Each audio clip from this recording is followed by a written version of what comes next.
Welcome to Don't Retire, Graduate, brought to you by BFG Financial Advisors. We're here to rethink what retirement really means to you, so you can graduate into your next chapter of life with purpose and with passion. I'm your host, Eric Brotman, and in this, our 7th season, we'll be bringing you interviews with guests who will share their money stories with us every other Thursday. If you haven't already done so, please subscribe so you never miss an episode. Today, I'm pleased to be joined by Andrea Ewelefo.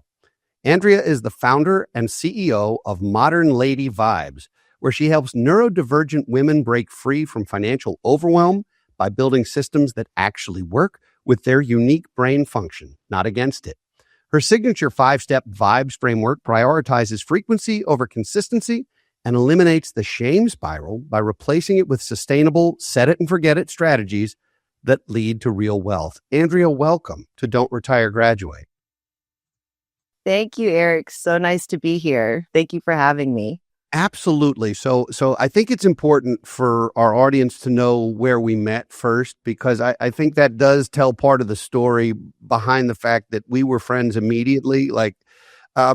So Andrea and I met in a karaoke bar in Oregon, because that's as you do. And we were at the same conference, and I was trying not to embarrass myself on stage, whereas you have a career. When I ask you what you want to be when you grow up, if you say pop star, I'm going to believe you. So let's start with that. The truth is we immediately hit it off, and I can't wait to hear your story. And I want to start with the fact that you were just featured in a CNBC article. Like, that's a big deal. I mean, I don't know who you have to know to make that happen, or if you can put in a good word for me, but my gosh, what a great thing. Tell us about this. Yes, I am so grateful and honored to have been featured in this article. I had been attending, where we met, it was karaoke, and we were both attending FinCon in Oregon, which is how I came about being able to be a part of the CNBC article. I was interviewed while at FinCon just to talk about my company, what I do, which is predominantly helping neurodivergent women, with work through their executive dysfunction in order to be able to become financially independent. And I was so grateful to be able to talk about my experience being a neurodivergent woman myself, as well as just kind of discussing some of the not so typical concepts that I have around financial independence and how to achieve it. Because a lot of what is explained and a lot of what is taught in the financial education space right now, it just doesn't really work for people like me and the way my brain works. All right. Well, we talked before we went on the air that you're a JD MBA, which is something I contemplated for about 4 minutes and then didn't pursue. So we know you're wildly educated. I don't really know necessarily that everyone knows what neurodivergence is, and I'm asking for a friend, of course, but what does that mean? What does it mean to be neurodivergent? Yes. So the term itself is making its way into mainstream conversation, but the concept or the people who fit the category are not new by any means. Neurodivergence just really represents a group of people whose brain functions and thinks and operates differently than the societal norms. So the converse of a neurodivergent person is a neurotypical person. People with neurodivergence typically have different diagnoses like ADHD, autism, dyslexia, dyscalculia, anything that probably would have required a little extra help and assistance while growing up in school, maybe some extra tutoring or alternative ways of learning. That is really what encompasses neurodivergence as a whole. And one piece of it that many people who are not neurodivergent don't understand and it's important to understand is that what typically comes with it is executive dysfunction, which means that, our brains, we have about 12 different areas in which we function, whether it's, our ability to be on time, our ability to, avoid being impulsive, just having, regulating our emotions, right? Different things like that, where the neurotypical person is just able to navigate through life and not even think about how their brain is processing these different areas, where a neurodivergent person, it is a nonstop, like, conscious thought of how to stay on top of these different functions. And when the dopamine is low, it's not good for us. It's not good Well, for I us. can't promise that I'm going to give you a dopamine hit during the show today, but maybe you'll give one to the audience, which is always helpful. Now, you work with primarily women, but not exclusively, I presume. And you Correct. have what you call the vibes framework for modern ladies. And I don't know that I qualify. I don't know if I'm divergent or typical. Typical doesn't sound like a nice thing to call someone, actually. So I don't know if I'm typical or divergent. Executive dysfunction, when they say you have ED, that's what they mean, right? That's executive dysfunction. I'm asking for a One friend. of them. It's one. Yeah. Oh, okay. So let's talk I about don't the know vibes. about for men. Listen, I'm, this is the worst episode ever. No, we're having fun. All right. So let's talk about the vibes framework, because, you're talking about going from zero to automated and doing retirement savings and starting to build wealth. And it sounds like for people where some of that executive functioning is a little more difficult, the more automated you make it, the better it's going to go, because they don't have to consciously think about that decision on a regular basis. Am I close? Is that sort of the gist of it? Yes, that is 100%. So one of the things I talked about in the CNBC article was how we have this concept called spoons, right? So imagine that every day you woke up, you were given 100 spoons. And every time you had to do a task, from literally getting out of bed to brushing your teeth to making a major decision at work, to conflict resolution with a loved one, you had to give away some of your spoons. If you got to 0 spoons midday, by the end of the day, you would be absolutely spent, right? Just no more energy, no more willpower to continue the day. And so this concept of spoons creates a visual for people to understand what it's like to operate through the day with executive dysfunction.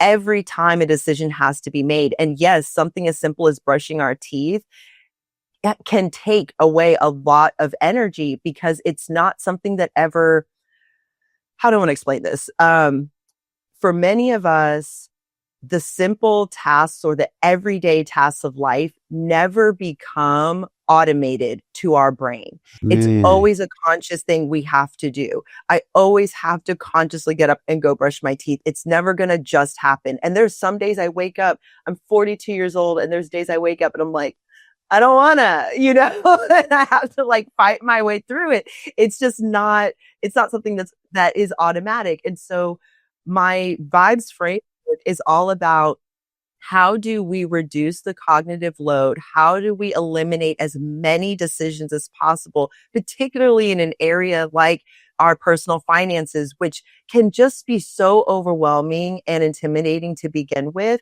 How do we automate as much of that as possible so that anyone and everyone can achieve financial independence, even if they're having a bad day, even if their brain just does not want to do what they want it to do? That shouldn't be a reason why you can't be good with your money. Okay. So, managing personal finances is now very similar in my mind to oral hygiene, both of which are important. We want to make sure we do that. Yes. And I hope when you get up and don't want to do that, I hope you force yourself to do it. I think it's a healthy habit. Yes. Now, is there a difference between how a neurodivergent woman or a neurodivergent man might approach or think about this? Is it really the same regardless of gender, and you just happen to work with women, or is there a difference, particularly where it comes to finance, where sometimes there's other baggage around gender issues? Is there a difference in why that framework is specific for women, or is that just your preference in some of the work you do? Yeah. So I wouldn't necessarily go so far as to say that like neurodivergent men are different from neurodivergent women. What I would say is that society has very much treated us differently. It's a huge reason why women typically aren't even diagnosed with ADHD or autism until their mid to late 30s, when men are typically caught in childhood. The DSM-5, most studies throughout my lifetime has only ever studied men when trying to figure out, what are the symptoms? How do you identify this? How do these different disorders present themselves, right? And so what we're finding more recently is that people are beginning to study women and how these disorders represent and present in women. And we're seeing differences. So a perfect example is a lot of the reasons why ADHD is not recognized in girls like it is in boys is because for most boys, and again, we're not going to assume or like extrapolate to the entire population, but for most boys, they will be antsy. They're running around. They, can't focus or think straight, and they cause distractions in the classroom. It's a very obvious type of symptom that could lead someone to believe, oh, let's go get them evaluated. For most girls, however, it's more of an inattentive type of distraction. So they're daydreaming, they're doodling on their notebook, they just like blank out into space. So you're still sitting there quiet, not bothering anybody. The teacher is happy. So it's going to be less noticeable. On top of that, women are, we're typically taught from very young childhood to mature quickly, be responsible, look after others, overperform, especially, eldest daughter here, right? You've always got to you bring perfection from day one. And so a lot of times up until the point we hit our mid to late 30s, our, that anxiety or that overcompensation, for perfectionism masks a lot of the executive dysfunction. And it's until a few decades go by that our bodies literally start to give out and we can't keep up that overcompensation, that masking, so to speak, that our world kind of just falls apart. We're like, what's going on? And then we get checked out and it's like, oh, you have ADHD. You were never treated. You never figured out how to work with the way your brain works. Wow. Well, first of all, I'm delighted to know I was not the only disruptive member of the class. I was never diagnosed with ADHD. I was just told I was H. And so I think that's something I just continue to live with, and it's fine. That's actually a very interesting thing that women would be, or girls in a classroom might be just as tuned out, but not bothering anyone else. So they're sort of ignored or left alone or not even diagnosed, not even seen. Whereas boys are bouncing off the wall, and therefore it's like, hey, time out. You can't do that anymore, sport. Let's change this, and yes. That's a very interesting, thing. So let's shift this and really talk about personal finance and the ways in which you're helping women who are, whether they're late diagnosed or I assume even if they're not diagnosed, but they're having some challenges with this, that you can help them. I'm going to step into the role of modern lady momentarily and just sort of learn what this framework is and let you teach all of us what it is and I guess how powerful it is. Yeah. So as far as, what we're doing with Modern Lady Vibes, the community we're cultivating, and Eric, you brought up a really good point. You do not have to be diagnosed with anything. You do not have to even necessarily know you're part of the neurodivergent community to be a part of the Modern Lady Vibes community. It's really more so if you've been out there trying to figure out, how do I get my finances in order? How do I achieve financial independence? And you've struggled with maintaining consistency. You always hear, you got to be consistent. And that is something that has always evaded you. If you are overwhelmed, every time you try to open a browser tab or open a book and learn about this, it just becomes so daunting that you shut down and give up. If the way that financial education has been taught typically just does not resonate with you, then hopefully come check, Modern Lady Vibes out, see if this is a type of community and this is the type of education that does work for you. Because that is really what my goal is here, is to, redefine what it means to achieve financial independence for women.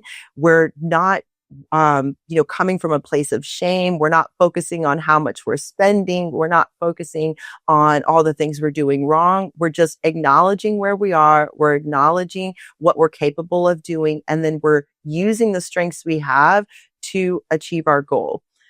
So, Eric, I didn't know if you wanted me to go into the vibes framework right now. I need as much. I'm feeling vibes already. I want as many vibes as you can give me. And 5 sounds like the right number. 4 didn't sound sufficient and 6 felt excessive. So let's go with the 5 vibes right now. Yes. Okay. So vibes is my 5-step framework that I personally implemented in order to be able to go from about $20,000 in my savings to over $100,000 in my retirement savings in a 3 to 4 year period. It's really about setting intentions and getting yourself mentally prepared in order to be able to stick to your goals, right? So the V in vibes is for vision. For many people, when they want to achieve a goal, we're here, it's the start of the new year, people make resolutions, and it's always like, okay, yeah, I'm going to lose weight, or I'm going to, run this marathon, or I'm going to achieve this goal. And they immediately start looking at, okay, what do I need to do to achieve it? And as we know, for many people who start resolutions, they end up falling off about 2 weeks, a month into their goal. And I really believe that a lot of that is because they didn't set their vision and they didn't understand their why. When things get hard, when life gets tough, when distractions come, you have to be rooted in your why, in your purpose for achieving that goal, so that you have the fortitude to keep pushing even through the hard times. So the V in vibes is knowing your why, and understanding the purpose. And it could be something like, I want to be able to retire my parents. It could be, I want to be able to just retire by 50 and travel the entire world. Whatever it is that's motivating you to achieve financial independence, really sit in that and understand that, so that anytime that impulsive buy shows up, or, that emergency happens and it kind of puts a ding in your emergency fund, instead of getting discouraged, you just pick yourself back up because you remember your why. The I in vibes is for intention. So this is where we're going to set our goals. We know why we want to achieve things. Now we're going to lay out exactly what we want to achieve. And I use the SMART goals framework. If it ain't broke, don't fix it. So we use SMART goals, and we set goals across all of our different financial areas, and even personal, non-financial areas, right? Like if you want to get married and have children, that costs money. And so it's important to set a goal of, okay, what kind of finances do I want to have in place in order to be able to start having children, or to be able to have my dream wedding, right? So there's non-financial goals that end up having a financial component to them as well. And so we set those goals. So wait, you're saying kids are expensive? Nobody told me that. Nobody told me that. No one told me. My pocketbook told me. Oh man, yes. Having children is a huge decision, and financial is just the icing on the cake. But yes, all right. So what's the B? 100%. So the B in vibes is baseline. So now that we know our why, we have set our goals, you now need to know where you're starting, right? You can't start training for a marathon and just start running 20 miles a day if you've never even gone for a mile walk. So you have to know exactly where you're starting with your finances. And that means just kind of taking an account of, your past few months to a year of your bank statements, seeing what your typical spending looks like, looking at where your debt is, looking at what your current savings, both short-term and long-term, are looking like. Just getting that baseline understanding of where you're at so that we know how to get where you want to be. And then that's what leads us into the E of our vibes framework, which is engineer. We begin to Hmm. engineer our plan, right? I know in the financial education space, the word budget has Mm. kind of negative connotations, which Don't it's say really it. No, sad. that's I the B know. word. Don't It's use the the B B word on my word. show. All right, go ahead. I know. And it is unfortunate, which is why I try to stay away from it, because of how people think of a budget as some constraining thing that keeps them from having fun, but they never, take time to think like, maybe a budget is really my like freedom pass, right? Like, you can budget in travel, you can budget in fun money, you can budget in whatever you want. You It have to just stop allows. saying that. I'm going to twitch. I know. I know. It's like, I'm like, I want you've made to me uncomfortable. I want to dismantle the negative connotations around that word. And so that's Okay. why I use the word engineering. We're All right. I prefer engineering our that. game plan. Okay. Yes. And we're simply saying, hey, this is my money. I work hard for it every single month it comes in, and every single month it seems to go out. I want to make sure I know where it's going, right? And I want to prioritize the things that matter to me first. So let's prioritize future self by putting money into retirement. Let's prioritize our fun and our life experiences by putting into, our short-term savings goals, our sinking funds for that trip, or gifts for Christmas and things like that. Then we can get to the rent and the mortgage and the bills and the blah, blah, blah, all the not so fun stuff.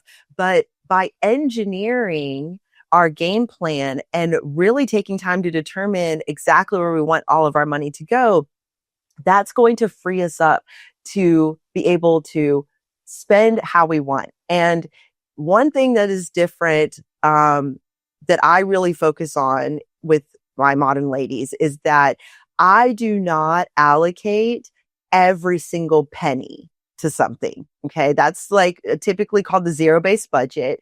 And I think that as someone, I've followed a zero-based budget for a very long time. And I've learned that for my brain, for people like me, it is not ideal, because it can just feel like you really are trapped in the B word, right? You're trapped in the budget. And if you go a penny over, if you spent $42 in one area that you only meant to spend 40, it's like you can begin to start to beat yourself up. And so we don't want that. We don't want shame. We don't want guilt. And there's no need for that either. If you have already allocated your money to the important things, you've allocated to savings, you've allocated to your bills, you've allocated to your food so that you make sure you can eat, right? You've taken care of all your basics. Then the rest of that should just be spend it on whatever you want. It should just be free for you to enjoy life how you so fit. And so I really focus on just engineering the game plan for what is prioritized, and then we leave that extra for however you want to spend it. And so that's what leads to the S of vibes, which is we're going to streamline the process by automating as much as possible, right? You can automate money from your account to go straight into your 401k or your Roth or traditional IRA. You can automate into your emergency fund if you have a high yield savings account, which you should have a high yield savings account for your emergency fund. You can automate most, if not all, of your bills, right? And you can even automate food if you have a subscription service, or maybe you've got like a set meal plan. You can get that delivered every month, right? There's ways to automate as much as possible of the things that take priority that you need to spend money on, and then everything else can just be spent how you want to. So that is the concept of the vibes framework. It's automation. It's leaving room for fun. It's just getting rid of as many decisions that have to be made as possible, because we front loaded the work. We front loaded the decisions and and the automation, and now we can set it and forget it. Okay. All right. Andrea, here's the thing. As a financial advisor, first and foremost, I agree with all of this entirely, literally chapter and verse. And I think it's really good stuff. So I think I feel more like a modern lady than I expected to half an hour ago, or when I woke up this morning, just by knowing this and having this. I think the visioning, the why does matter the most. Like, why do you want this? And trying to prioritize, what are the most important things? And then SMART goals, for anyone who doesn't know, that's specific, measurable, actionable, repeatable, and time sensitive. Is that right? Yeah, that sounds about right. Yes. All right. I think I'm on to something. Maybe that's not the R. Maybe it's not repeatable. I know, you turned me off now. Well, listen, I'm just here to challenge all of your assertions. But no, I think setting goals is obviously part of the financial planning process, no matter what stage. The baseline, that starting point, we sort of call that inventory, and transparency is important. So if you're in a marriage or a relationship where you're sharing financial, whether it's because you're sharing rent or sharing bills, or because you have children together, or whatever that looks like, I think being incredibly transparent and honest, not only with your partner, but with yourself, is super important. I sort of call that the "You Are Here" sticker on a mall kiosk, because I have no spatial ability. The XY chromosome eliminates spatial skills. So I can't find my way out of a mall any more than I can find my way out of a casino.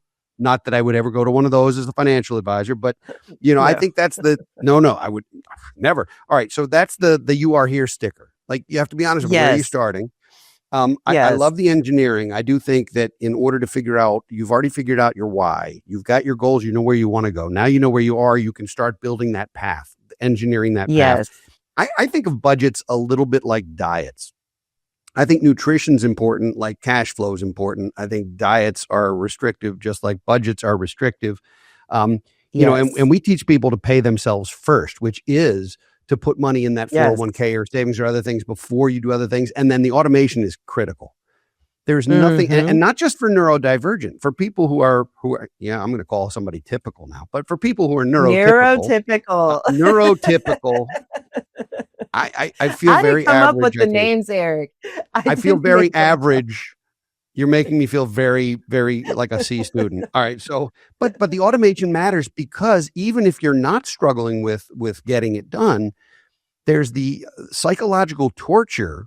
If you were to put money in your 401k every paycheck, and you were to decide every 2 weeks or whatever how much you wanted to put in, first of all, that would be a process and a calculation and manual work. But secondly, there's a tendency to say, well, this was a tough week on Wall Street. Do I want to do it? Is it a good time? Should I do it? Right. Whereas just automating that process creates enormous abundance without the torture. So I actually think I have more vibes than I knew I had, which is pretty exciting. You do. And I think it's interesting. It's interesting that men and women, we certainly have different experiences with money growing up. I think a lot of times, and we have different experiences with education growing up. And of course, there's almost no financial education growing up. We learn from our parents, sort of. They don't teach us. We just watch them not do it right, or fight about money, or have issues related to that. So I think this is really, really great. I want to ask, how you utilize this. Like, how do people engage you? What is the process? Because you're not a financial advisor, correct? Right. Former financial advisor in a past life, but a reformed financial advisor, a recovering financial advisor. No, okay. I was a financial advisor see, now I'm going to date myself, but I already gave you my age earlier. You did. Pre-housing crisis. I was a financial advisor. So the housing buzz kind of just depleted the whole market, and that sent me on another path. But I came, the reason Modern Lady Vibes is back and what it's doing and why it exists today is because I never lost that love of educating people, of helping people achieve their financial goals. And, I learned that I don't need to be doing this from like my 9 to 5 in order to be able to help people.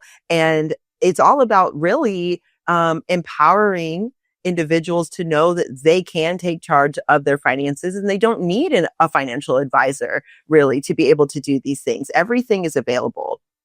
So, Well, yeah. and the reality is that nothing that financial advisors do, and I'm saying this as a career financial advisor, nothing we do can't be done yourself. It is not, we're not neurosurgeons. Right. People can do it. What tends to happen though is they don't, or they don't want Right. to, or they say, Exactly. you know what, this is something I want to outsource. Like at the end of the day, there's lots of things I could do that I choose not to do. I could mow my own lawn, but that's not how I choose to spend Saturday. And you make choices and you have accountability partners. I liken a financial advisor to a trainer at the gym. I if was I have literally going to appointment, say the exact same thing. Yes. I know how to do sit-ups and push-ups. They're not always Yes. pretty, but I know how to do them. But I might not unless someone's saying, give me 20 or else. And so the accountability of that, I think, does matter. So before I let you go, I got to ask you one really important question, because no one comes on this show and leaves totally unscathed. And so what do you want to be when you grow up? Honestly, Eric, I want to be retired. So that is. You want to be retired? Okay. I want to be retired. Yes. What does that mean? What does that mean though? Okay. When I was a little girl, I wanted to be an artist. I wanted to be an actress. I wanted to be a creative. And you grow up and people look at you and they say, you can't do that. There's no money in that. Go get a real job. And so you fall in line and you just start to do the things that society says you should do. And I've always been so envious of people who just, said, no, I'm still going to follow my path. I'm still going to be a creative. And so for me, I want to be retired so I can get back to that young girl. I can get back to the joys and the loves that I had, where I could just paint all day and I can, go karaoke and I can do the things that I want to do and not feel constrained to, well, got to go make that money, got to go, truck and do the things that I have to do because society says so. Well, first of all, it sounds like either someone else or you have should on yourself, which shooting on yourself is not great. It's not. Don't do that anymore. But can't you integrate some of those joyful things into your world now? Yes. Can you do it? I'm trying, right? Now, remember though, being neurodivergent, you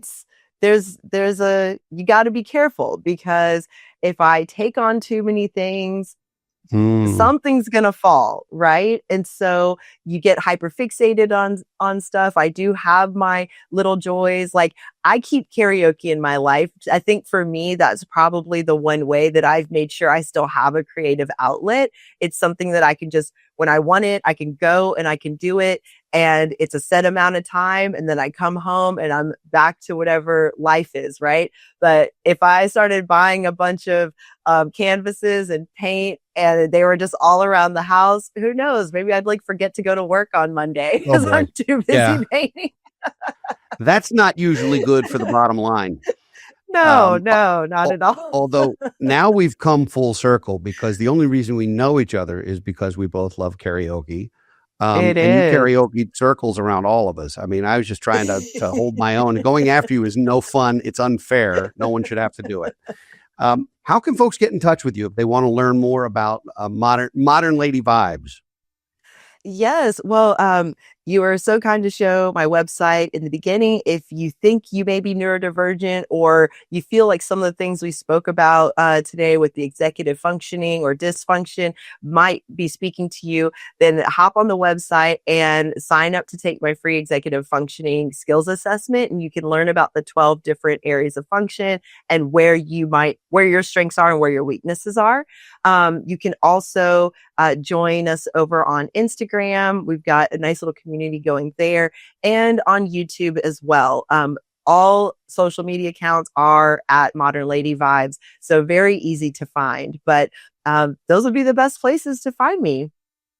I love it. I know you're doing good work. I know I can only imagine that the community is a really welcoming, warm, supportive one. Andrea, thanks for doing this. It is so nice to see you again, and I want to sing with you You again. So I don't know too. how to do that geographically, but I think if we could harmonize, I think the world would be a better place. And let's try and do that at Yes, some point. Thanks for being we here. should. This We'll was take. wonderful. I love Eric. Thank you so much. We'll pick a song next FinCon. We'll make sure we do a duet together. Whether it's there or somewhere, you're on. I'm holding you Yes. to that. I'd like to thank Yes, everyone for exactly. watching and listening today. If you enjoy our show, please share it with family and friends so they can join you on your journey to financial freedom. We'll be back in 2 weeks with another engaging guest. And in the meantime, next Thursday, be sure to check out BFG Financial Advisors webinar series, Diary of a Financial Advisor, which you can find at bfguniversity.com. For now, this is your host, Eric Brotman, reminding you, don't retire, graduate.